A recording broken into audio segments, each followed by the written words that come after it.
इस जन्म से पहले या इस जन्म के पश्चात कि जब शरीर नाशवान है तो ये रिश्ते भी। नमस्कार दोस्तों, मैं मुकेश कुमार शाही। आज के वीडियोस में हम बात करने वाले हैं सोशियोलॉजी और एंथ्रोपोलॉजी की बात करते हैं। जैसा तो नाम तो अंग्रेजी का नाम आपने सुना ही है कि अजीबोगरीब होती है, लेकिन इसी को अगर हिंदी मानस पटल पर अगर रख दें तो इसकी बात ही कुछ और हो जाती है। सोशियोलॉजी समाज शास्त्र को कहा जाता है और एंथ्रोपोलॉजी मानव विज्ञान को कहा जाता है। देखिए कितना सरल और सिंपल और सीधा साधा सा लगता है। समाज शास्त्र, समाज के बारे में शास्त्र का अध्ययन, जो ऐसा शास्त्र हो, जो ऐसा ज्ञान हो जो समाज से रिलेटेड हो। और दूसरा है मानव विज्ञान, एक ऐसा विज्ञान, एक ऐसा साइंस या एक ऐसा ज्ञान जो मानव से रिलेटेड हो। कितना आसान और सरल कर दिया है, लेकिन बच्चे आज के डेट में कंफ्यूज हो जाते हैं। जब पढ़ाई करनी होती है तो कहते हैं कि सोशियोलॉजी ले कि एंथ्रोपोलॉजी ले, समझ में नहीं आता कि क्या पढ़ाई करें। ऐसे तो हर भारतीयों को यह दोनों पढ़ाई करनी चाहिए, क्योंकि यह दोनों पढ़ाई अगर देखा जाए तो हमारे भारतीय संस्कार में काफ़ी हेल्प करता है। हमें भारतीयों को समझने के लिए, भारत की विचारधारा को समझने के लिए, कल्चर्स डायनेमिक्स को समझने के लिए काफ़ी हेल्प करता है। चाहे आप कोई भी सब्जेक्ट पढ़ें, इतने सारे सब्जेक्ट तो आ चुके हैं मार्केट में जिसकी आप परिकल्पना नहीं कर सकते हैं।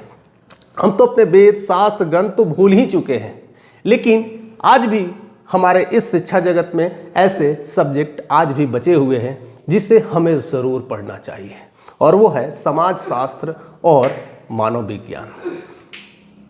अब इसमें कई सारी चीज़ों को लेकर के भी कन्फ्यूजन होती है कि इसमें पढ़ना क्या जाता है और क्या चीज़ें मिलती है।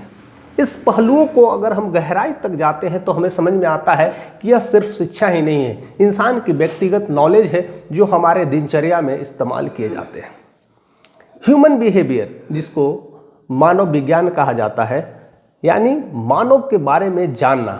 हमारा शरीर कैसा है, हमारा शरीर का ढांचा कैसा है, हमारे शरीर की उत्पत्ति कैसी हुई है, हम कब से और अब तक आने में किस किस प्रक्रिया से गुजरे हैं, क्या रियली में हम मानव थे या फिर कोई और प्रजाति थे, या हमारा जो मूल है, तत्व है, वह कहीं और से आया है।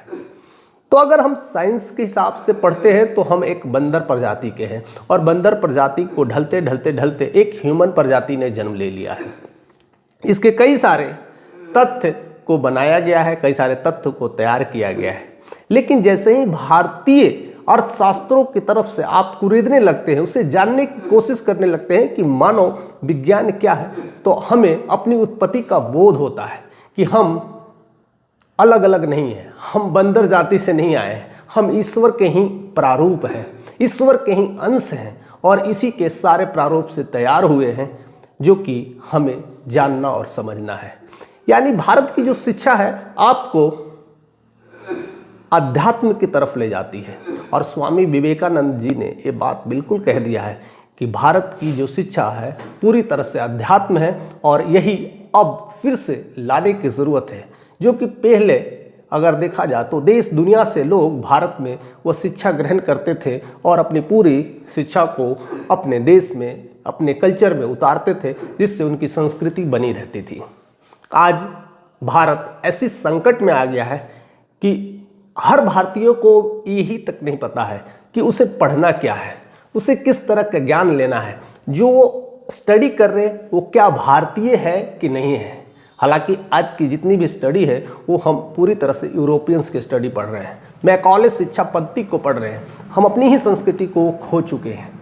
तो इसे हम इस तरह से पढ़ें कि हम इसे अध्यात्म से कैसे जोड़ सकते हैं, हम अपनी संस्कृति से कैसे जोड़ सकते हैं, हम अपने कल्चर से कैसे जोड़ सकते हैं।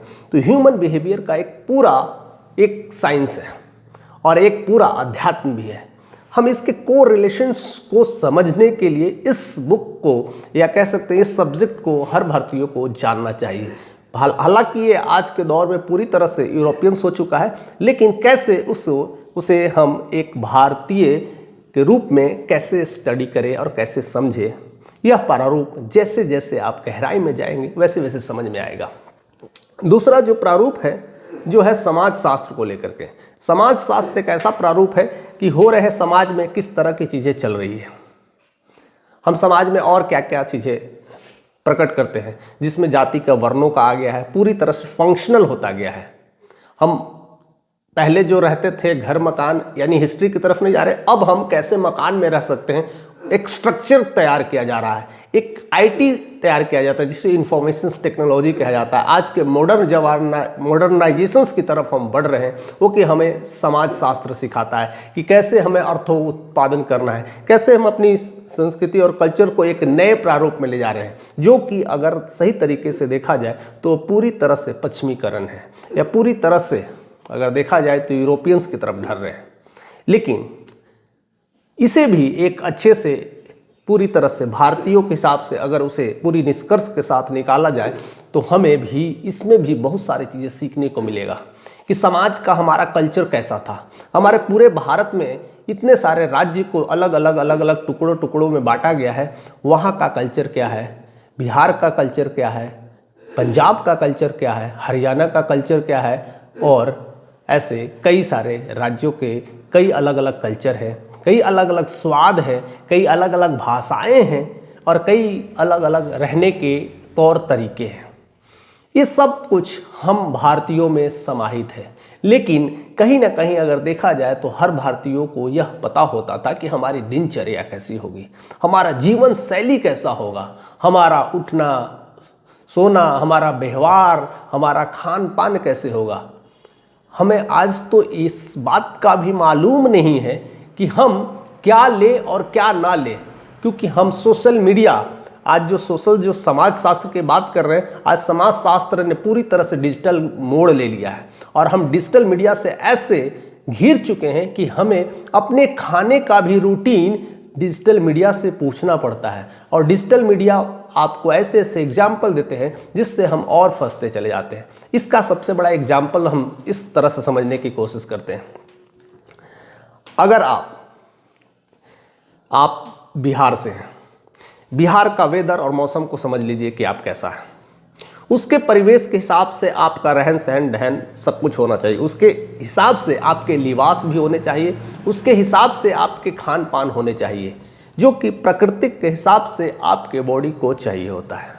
दूसरा, एक इंसान चेन्नई में रह रहा है, यानी चेन्नई में कह सकते हैं या फिर केरल में भी कह सकते हैं, वहाँ रह रहा है। केरल को ही एग्जाम्पल लेते हैं क्योंकि दोनों जगह मेरा फेवरेट है, मैं दोनों जगह काफ़ी वर्षों तक बिताया है, तो मैं अच्छी तरीके से आपको समझा पाऊँगा।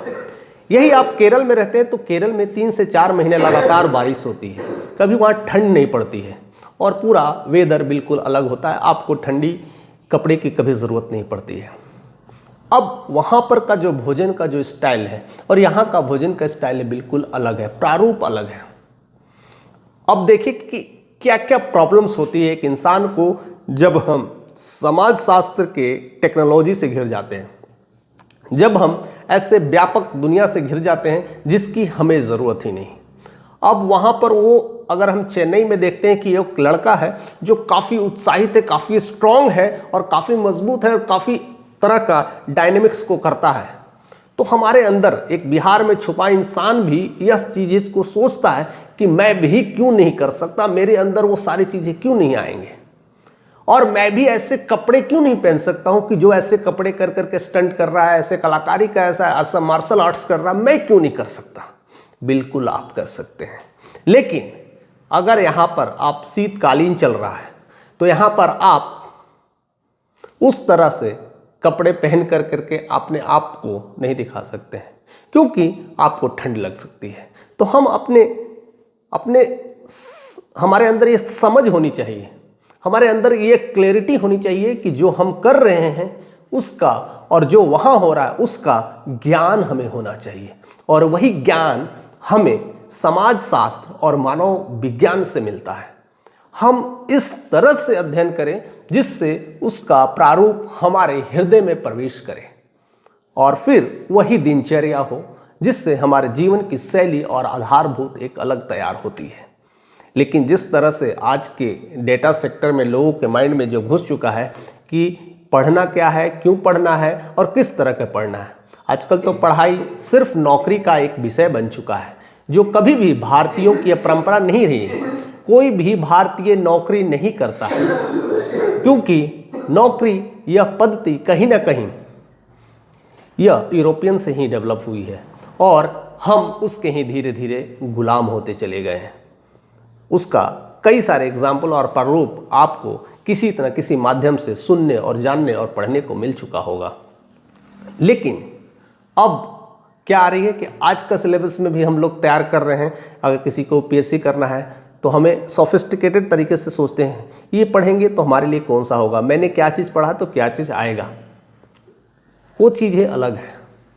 लेकिन सब कुछ करिए, लेकिन इस चीज़ों को गहराई से समझने की कोशिश करिए कि ह्यूमन बीइंग का अस्तित्व क्या है, कहाँ से आया है, ये इंसान मैरिज शादी विवाह क्यों करता है, इसके क्या आयाम हैं, कैसे इंसान अपने दायरा को फिक्स किया हुआ है, उससे आगे कैसे निकलता है। अगर देखा जाए तो एंथ्रोपोलॉजी का एक अपना एक दायरा होता है, क्योंकि वो ऐसे फिक्स दायरों में काम करते हैं। इसीलिए शायद इस तरह का विषय लोग चूज करते हैं, क्योंकि इसमें सामान्य ज्ञान जैसे चीज़ें या फिर कह सकते हैं जो लेटेस्ट जो क्वेश्चंस आते हैं उससे वह बच जाते हैं। तो पढ़ने वाले की अपनी अपनी प्राथमिकता अलग है। मैं उस संदर्भ में नहीं जा रहा हूँ, मैं इस संदर्भ की बात कर रहा हूँ कि इसे भारतीय कल्चर से कैसे जोड़ा जाए, भारतीय संस्कृति से कैसे जोड़ा जाए। क्योंकि आज देश जिस तरह से मॉडर्नाइजेशंस की होड़ में लगी हुई है, नई नई टेक्नोलॉजी की होड़ में लगी है, हर एक गांव सोचता है कि मैं शहर कब बन जाऊं, हर एक घर का इंसान सोचता है कि मैं कैसे करोड़पति बन जाऊं, हमारे पास कैसे बैंक बैलेंस हो, साथ साथ कैसे गाड़ी हो, कैसे रिमोट कंट्रोल की सारी चीज़ें हो, हमारा दरवाज़ा भी रिमोट से कैसे खुले, हम जाएं तो दरवाज़ा खुल जाए। ऐसी प्रारूप जब वो वहाँ से आते हैं तो अपने गांव में अपने घर में लाने की कोशिश करते हैं। और इसी वजह से सारा भारत पूरी तरह से पश्चिमीकरण होता जा रहा है, सारा यूरोपियन ट्रेडिशंस को फॉलो करते जा रहा है, और जिससे हमारा गांव आज गांव नहीं रह गया है, हमारी कल्चर आज कल्चर से नहीं रह गई है, आज उसका हीन भावना का संकेत देखने को मिलता है। आज जातिवाद से ज़्यादा ऊंच नीच का भेद ज़्यादा है। पहले जातिवाद तो चलती थी, अब ऊंच नीच का दायरा चल गया है। अगर आप पैसे वाले हैं तो आपका सम्मान है, अगर नहीं है तो आपको वह सम्मान नहीं मिलता है। आज विद्वता का सम्मान बहुत कम रह गया है। अब अच्छे खासे नॉलेज वाले भी हैं, अच्छे से चलते, अच्छे से धर्मपरायण हैं, लेकिन उसकी काष्ठा और प्रकाष्ठा अब धीरे धीरे छिन्न और भंगुर होते जा रही है, क्योंकि लोग अब पूरी तरह से पश्चिमी चीज़ों को फॉलो कर रहा है। और यही तो अंग्रेज चाहते थे, यही तो यूरोपियंस चाहते थे, यही तो अमेरिका में बैठे लोग यही प्लानिंग कर रहे कि भारत लोग इसी में फंसे रहे और कभी भी उबार ना पाए। आज हमें भारत होने में भी, भारतीय होने में भी ये कहने में शर्म लगता है, क्योंकि हम भारतीय हैं। क्योंकि एक समय था जब हम भारत में एक विद्वान पैदा किए जाते थे, हमारे अंदर यूनिवर्सिटीज़ ऐसे ऐसे होती थी, क्योंकि जहाँ पर जो शिक्षा लेने के लिए पूरे विश्व से लोग भारत आते थे। हम विश्व कल्याण की बात करते थे। आज हमारा कल्याण हो जाए इसी की कल्पना करते हैं। आज हर कोई अपने कल्याण के पीछे ही लगा है, हर कोई अपने फायदे के लिए ही लगा है। भारत ऐसा नहीं था। तो यह जो टॉपिक है काफ़ी गहराइयों तक जाने की ज़रूरत है, काफ़ी अंदर तक समझने की ज़रूरत है। अगर आप एग्ज़ाम पॉइंट ऑफ पढ़ने के पॉइंट्स ऑफ व्यू से भी देख रहे हैं तो आप अगर एंथ्रोपोलॉजी अगर पढ़ते हैं और सोशियोलॉजी, तो देखा जाए तो दोनों एक भाई बहन की तरह है, एक अच्छा रिश्ता है। और इस रिश्ते को कायम करने के लिए दोनों सब्जेक्ट का ज्ञान होना अति आवश्यक है। फिलहाल इस वीडियोस में इतना ही। बहुत सारी बातें हैं, हम घंटों इस पर बातें कर सकते हैं, बहुत सारे विचार हैं, हम इस पर कई सारे चीज़ें रख सकते हैं। लेकिन हमारा जो चैनल का मॉड्यूलेशन है, हम अपने भारतीय संस्कार की तरफ को झुकना है, हम अपने संस्कार को डेवलप करना है, और ऐसे कई सारे माध्यम हो सकते हैं। तो आप इंजीनियर बनिए, डॉक्टर बनिए, कोई प्रॉब्लम्स नहीं है, लेकिन साथ साथ हमें अपने समाज के शास्त्रों को भी जानना है, हम अपने मानव को बिहेवियर को जानना है। इसलिए हमें शास्त्रार्थ भी पढ़ना चाहिए, हमें अपने वेदों की तरफ भी पढ़ना चाहिए, अपने ग्रंथों की तरफ लौटना चाहिए, जिससे हम अगर एक कुशल इंजीनियर बनते हैं, कुशल डॉक्टर बनते हैं, तो बहुत लोगों का कल्याण नहीं, पूरे विश्व का कल्याण के लिए बन जाते हैं। तो ऐसा ही हमारा उद्देश्य है। तो आप ऐसे ही बने रहिए, लोगों तक ज़्यादा से ज़्यादा तक आप शेयर करिए, यही हमारी कामना है।